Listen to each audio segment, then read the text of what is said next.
Há um verso que recitamos com muita frequência e que menciona o respeito pela concentração. Precisamos perceber que a concentração requer tanto tranquilidade quanto discernimento. Devemos ter respeito por ambos também. Algumas pessoas descobrem que são boas na tranquilidade, mas não tão boas no discernimento. Outras percebem o contrário. O discernimento vem facilmente.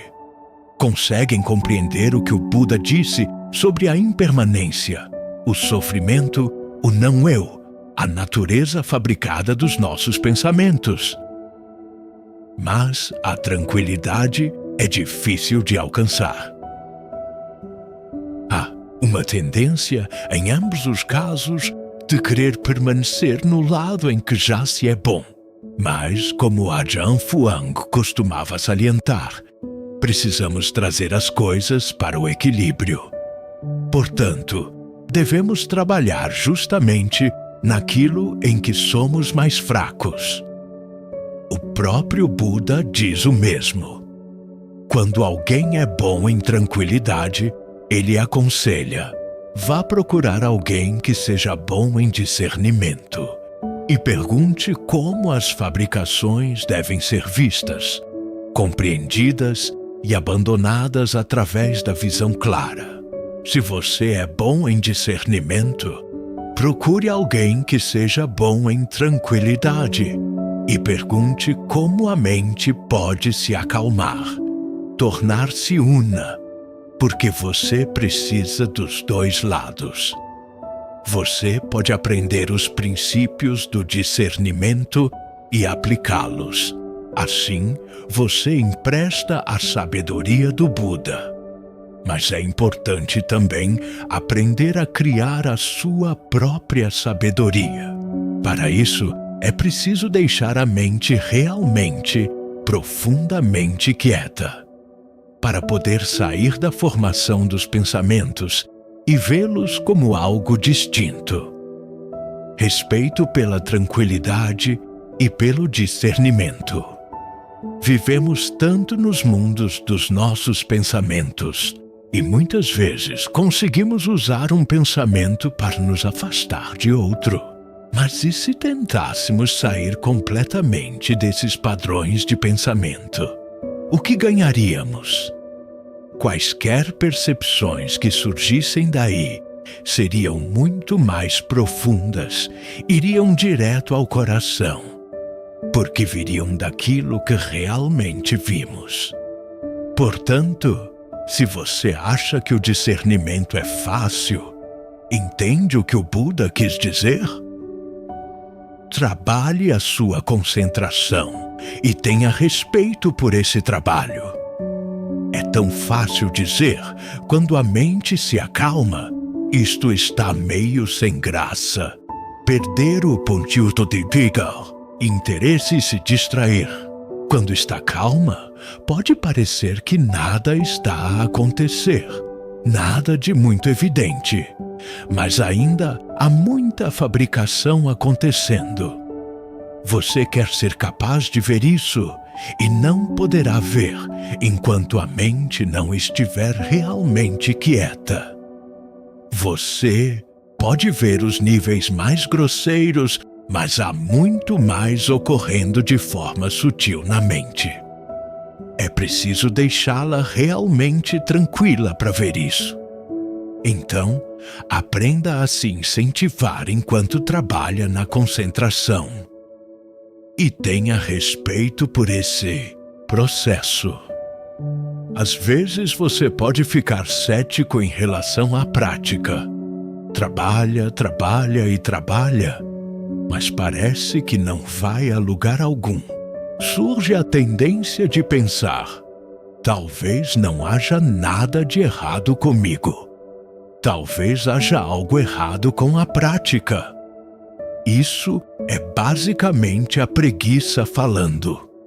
Outras vezes você pensa: há algo de errado comigo. Eu não consigo fazer isso. Também é a preguiça falando. É preciso lembrar que o Buda disse que todas as coisas que ele ensinou são coisas que as pessoas podem fazer. Você pode desenvolver qualidades hábeis, pode abandonar as inábeis. Se fosse impossível, ele não teria ensinado. Essa é uma característica humana básica. Nós podemos fazer essas coisas. Muito disso tem a ver com a forma como falamos, conosco mesmos. Às vezes, chegamos à prática cansados, com pouca energia. Ela parece exigir demais, e realmente exige. Mas isso significa que, por enquanto, você deve se concentrar naquilo que consegue fazer neste momento. E não despreze isso. Isso é especialmente difícil para pessoas que já têm habilidades em algumas áreas e querem fazer as coisas em que são boas. É difícil voltar atrás e começar de novo com uma nova habilidade, porque tudo o que conseguem ver é o quanto suas capacidades ainda não se comparam às do Buda. Lembre-se, de onde vieram as habilidades do Buda? Eles vieram de passos muito básicos no começo. Ele deu muitos passos errados, mas aprendeu com eles. E essa é a tarefa que temos: aprender a partir do que conseguimos fazer. Pense naquela imagem do alaúde. Se a corda estiver demasiado tensa, o som não será bom. Se a corda estiver demasiado solta, o som também não será bom. Portanto, meça o seu nível de energia e trabalhe com isso. Depois, afine todas as outras cordas do seu alaúde de acordo com esse padrão. A sua convicção, a sua atenção plena, a sua concentração, o seu discernimento. Quanto à convicção, isso significa estar realmente convencido de que até passos minúsculos valem a pena. Você não vai ficar para sempre nos passos minúsculos.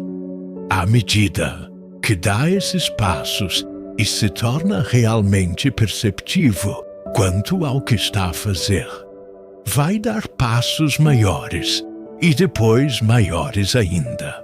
Mas por agora pode ser que precise focar nos passos pequenos. Portanto, ainda que a quietude da sua concentração talvez não seja tão sólida, aprenda com o que tem. Não tente aprender a partir do que acha que deveria estar na sua mente por causa do que leu em livros. Estamos informados em excesso. Ouvimos tantas coisas sobre como isto deveria ser assim, aquilo deveria ser assado. E há muitos ramos diferentes do budismo que nos dizem muitas coisas diferentes. Assim, é bom voltar ao básico. Ajahn Fuang costumava comentar que os seus alunos favoritos eram os comerciantes chineses que trabalhavam no mercado. Eles quase não tinham lido nada de Dhamma. Quando vinham até ele, ele dizia: "Faça isto." E eles faziam. Quando tinham feito aquilo, ele dizia: "Agora faça isto." Eles voltavam e relatavam o que tinha acontecido. E ele: "Agora faça isto." Passo a passo, tratando tudo como uma exploração. Tente adotar a mesma atitude. Aprendemos muito com os discursos do Buda, aprendemos muito com os ensinamentos dos Ajahns, mas também temos de aprender a colocar esses ensinamentos de lado. Ouvimos tanto sobre deixar o que está no cânone Pali de lado e focar apenas na prática. Isso também significa deixar de lado o que aprendemos com diferentes Ajahns e concentrar-nos no que estamos a fazer agora. Tenha alguns conceitos básicos do que precisa ser feito e simplesmente faça. Depois, aprenda com isso. Isso chama-se compromisso e reflexão. É então que você começará a notar o que está a acontecer na sua mente de maneiras que antes não notava. É disso que se trata a percepção genuína. Quanto às pessoas que acham que a concentração vem facilmente, há problemas semelhantes. É relativamente fácil ficar quieto. O mais difícil é compreender as coisas.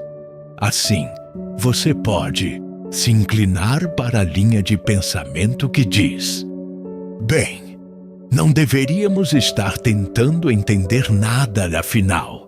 Apenas esteja com a sua consciência e trate isso como a realidade. Quanto às palavras, são apenas palavras. Mas o Buda pronunciou palavras porque elas transmitiam informações importantes. Elas davam orientação e mostravam que apenas estar com a consciência é o quê? É o seu agregado de consciência. Se você permanece aí, está apegado à consciência. Está apegado aos agregados. O estresse pode ser sutil, mas está lá. Nesse caso, você precisa aprender a investigar e ver o que está a fazer. Quando o estresse aumenta? Quando o estresse diminui? Quando aumenta, o que você fez? Quando diminui, o que você fez? Não se deixe satisfazer facilmente com um estado de concentração. Portanto, há perigos em ambos os lados. No lado de quem acha fácil pensar e no lado de quem acha fácil ficar imóvel. O que você precisa aprender é equilibrar essas habilidades. Como disse o Buda, se você realmente deseja levar a mente aos estágios da concentração correta, precisa ter algum discernimento sobre o funcionamento da mente e precisa de tranquilidade. Você precisa de ambos. Quando ele apresenta a imagem do par veloz de mensageiros que trazem a mensagem do Nibbana à consciência, os mensageiros são a tranquilidade e o discernimento trabalhando juntos. Se perceber que está a pender para um lado ou para o outro, dedique tempo e tenha o respeito necessário para trazer as coisas de volta ao equilíbrio. Assim, a sua prática se tornará sólida. Estará firmemente assentada.